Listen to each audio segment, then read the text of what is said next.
Hi friends, welcome back to my new video. तो आज हम पढ़ेंगे फंडामेंटल राइट्स के बारे में, ठीक है, जो कि है लक्ष्मीकांत का चैप्टर 7। तो मैंने अभी जो एग्ज़ाम पॉइंट ऑफ व्यू से इम्पॉर्टेंट है, मैं पहले वो कंप्लीट करवाऊंगी, ठीक है। तो बाद में बाकी सारे चैप्टर्स भी कंप्लीट करवा दूंगी, लेकिन पहले ये कंप्लीट कराऊंगी, ठीक है। The fundamental rights are enshrined in part third of the constitution from the article 12 to 35. In this regard, the framers of the constitution derived inspiration from the constitution of USA bill of rights, ठीक है। तो fundamental जो है rights हमारे ये आते हैं part third of Indian constitution, article 12 to 35।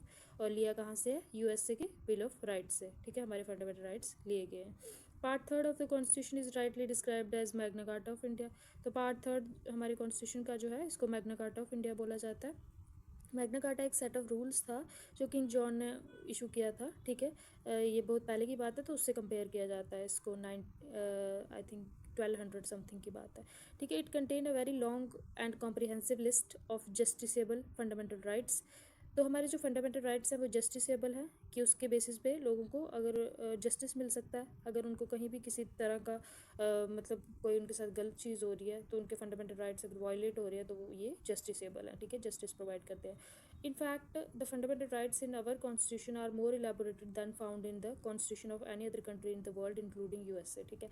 तो हमारे जो फंडामेंटल राइट्स हैं, हालांकि हमने ये कंसेप्ट यूएसए से लिया है, लेकिन हमारे फंडामेंटल राइट्स इंडिया के जो हैं, दे आर मोर एलाबोरेटेड हैं यूएसए के मुकाबले। The fundamental rights are guaranteed by the constitution to all the person without any discrimination. They uphold the equality of all individuals, the dignity of the individuals, the larger public interest and unity of the nation. तो fundamental rights हमारे जो हैं ये guarantee करते हैं सब लोगों को बिना किसी डिस्क्रिमिनेशन के, उनकी इक्वालिटी प्रोवाइड करते हैं, उनको उनकी डिग्निटी है, मतलब ठीक है, समाज में कोई भी उनके उन पे कोई कुछ उनको बोल नहीं सकता, ठीक है।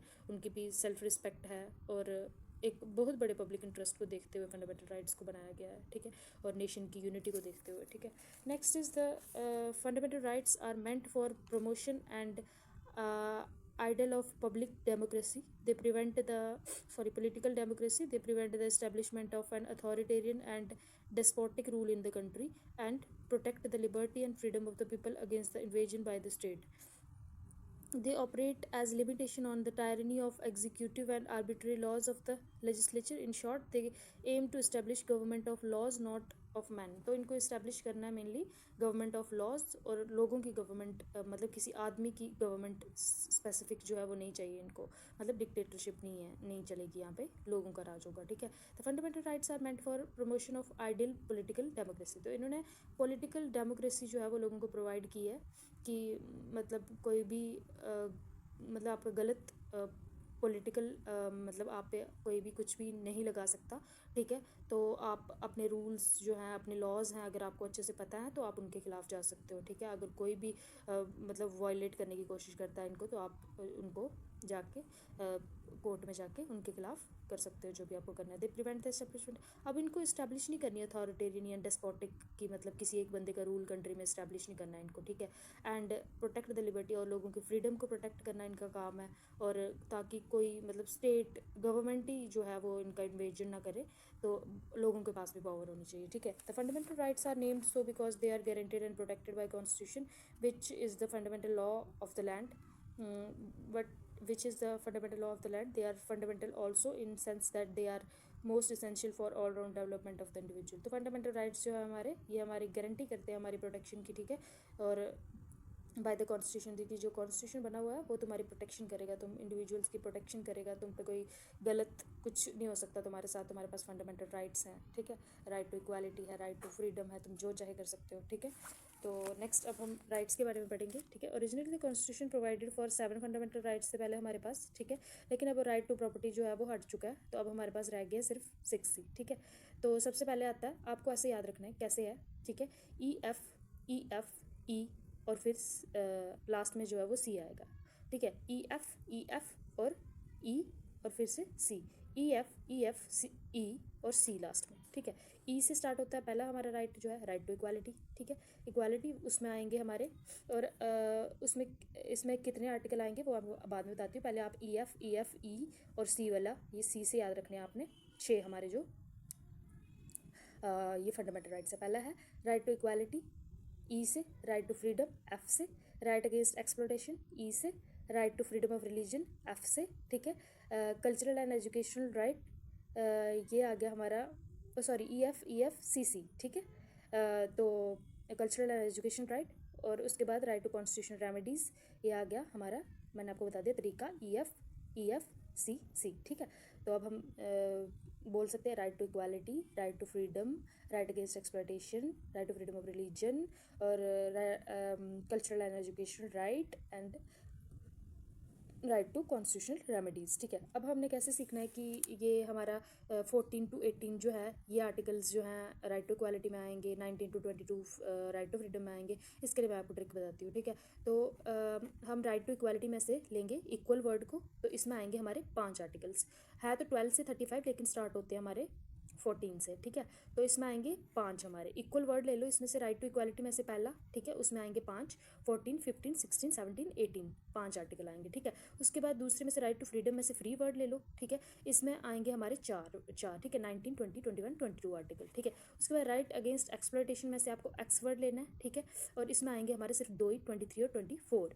उसके बाद right to freedom of religion, इसमें भी आपको 4 वर्ड लेने हैं फ्री, ठीक है, और इसमें है 25, 26, 27, 28, ठीक है। अब कल्चरल एंड एजुकेशनल राइट में आपको 2 वर्ड्स लेने हैं, कल्चरल और एजुकेशनल, ठीक है, और इसमें आ जाएंगे 29 और 30 आर्टिकल।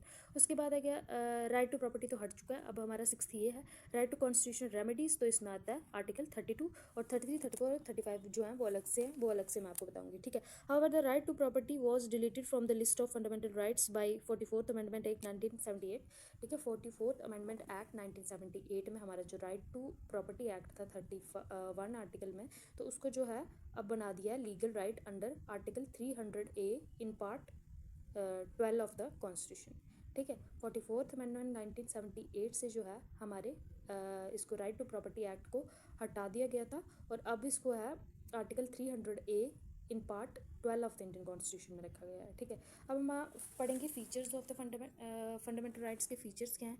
सबसे पहला फीचर है some of them are available only to the citizens, other are available to all persons, whether citizens, foreigners or legal persons like corporation और कंपनीज, ठीक है। तो कुछ फंडामेंटल राइट्स ऐसे हैं जो सिर्फ सिटीजन्स को अवेलेबल हैं, और कुछ फंडामेंटल राइट्स ऐसे हैं जो कि सिटीजन्स, फॉरनर्स या फिर लीगल पर्सन जैसे कॉपरेशन या कंपनीज को अवेलेबल हैं, ठीक है। दूसरा पॉइंट बोलता है they are not absolute but qualified, the state can impose reasonable restrictions on them, however whether such restrictions are reasonable or not is to be decided by the court, thus they strike a balance between the right of the individual and those of society as a whole, between individual liberty and social control। तो जो fundamental rights हैं ये absolute नहीं है but qualified हैं, ठीक है। तो इसमें क्या होता है कि स्टेट जो है रिस्ट्रिक्शंस लगा सकती है फंडामेंटल राइट पे, बट वेदर सच रिस्ट्रिक्शंस वो रीज़नेबल हैं कि नहीं है ये डिसाइड जो है वो कोर्ट ही करेगा, ठीक है। उसके बाद नेक्स्ट हम पढ़ेंगे, ठीक है। नेक्स्ट जो है थर्ड हमारा है वो क्या बोलता है, all of them are available against the arbitrary action of the state, ठीक है। However some of them are also available against the action of private individuals. तो ये इसलिए बनाए गए हैं ताकि जो है किसी रूलिंग पावर मतलब arbitrary action of the state, ताकि स्टेट जो है मतलब वो ना वही ना रूल करे, लोगों के पास भी पावर होनी चाहिए, या फिर प्राइवेट इंडिविजुअल कोई लोगों को दबाने की कोशिश करे, ऐसा भी ना हो। Some of them are negative in character, कुछ नेगेटिव हैं जो कि लिमिटेशंस लगाते हैं स्टेट की अथॉरिटी पे, और कुछ पॉजिटिव हैं जो लोगों को प्रिविलेजेस प्रोवाइड करते हैं, ठीक है। ऐसे नेगेटिव और पॉजिटिव नेचर के फंडामेंटल राइट्स हैं। दे आर जस्टिसेबल हैं कि अगर आपका फंडामेंटल राइट वायलेट होता है तो आप सीधा कोर्ट के पास जा सकते हो, persons to move to the court for enforcement and when they are violated, ठीक है। और फंडामेंटल राइट्स ही एक ऐसे हैं, ठीक है, they are defended and guaranteed by the Supreme Court. Supreme Court इनको खुद डिफेंड और गारंटी करता है कि आप सीधा फंडामेंटल राइट के मतलब कि वायलेट होने पे सीधा सुप्रीम कोर्ट में भी जा सकते हो, सीधे बिना किसी लोअर कोर्ट के परमिशन के, ठीक है। They are not sacrosanct or permanent. The parliament can curtail or repeal them, but only by a constitutional amendment act, not by an ordinary act. Moreover, this can be done without affecting basic structure of the constitution. अब ये permanent नहीं है, ठीक है, ऐसा है कि आप इसको बदला भी जा सकता है, ठीक है, बदला जा सकता है एक कॉन्स्टिट्यूशनल अमेंडमेंट एक्ट से। कोई कोर्ट या फिर कोई और ऑर्डिनरी एक्ट जो है वो इसको बदल नहीं सकता, ठीक है। और बेसिक स्ट्रक्चर जो है कॉन्स्टिट्यूशन का वो बिना ख़राब किए इनमें बदलाव लाए जाएंगे, ठीक है, किसी अमेंडमेंट एक्ट के थ्रू। उसके बाद आ गया they can be suspended during the national emergency expect right guaranteed bye article 20 और 21, ठीक है। और मतलब आर्टिकल 20 और 21 को छोड़ के नेशनल इमरजेंसी के टाइम पे बाकी सारे जो फंडामेंटल राइट्स हैं वो सस्पेंड हो सकते हैं, ठीक है। और जो 6 राइट्स हैं आर्टिकल 19 के कैन बी सस्पेंडेड ओनली अगर इमरजेंसी जो है वो आर्म्ड बेसिस पे है, ठीक है। अगर आर्म्ड रिवेलियन हो गया है तो तभी आर्टिकल 19 जो है वो सस्पेंड होगा। उसके बाद आ गया मेरे पास the scope of operation is limited. अच्छा, इसको मैं आपको बाद में पढ़ाऊँगी, बाकी बता देती हूँ पहले नेक्स्ट वाला, ठीक है। इसमें क्या है, the application to the members of armed force, military forces और police forces, intelligence agencies and analogous service can be restricted और एब्रोगेटेड बाय द पार्लियामेंट, ठीक है। तो ये पार्लियामेंट इनके लॉज जो है इन सब लोगों के फ्रीडम ऑफ जो है इन सब लोग ये पैरामिलिट्री वाले, पुलिस फोर्स वाले, इंटेलिजेंस एजेंसीज जैसे कि रॉ हो गया, इनके पास फ्रीडम के राइट्स नहीं है, ठीक है।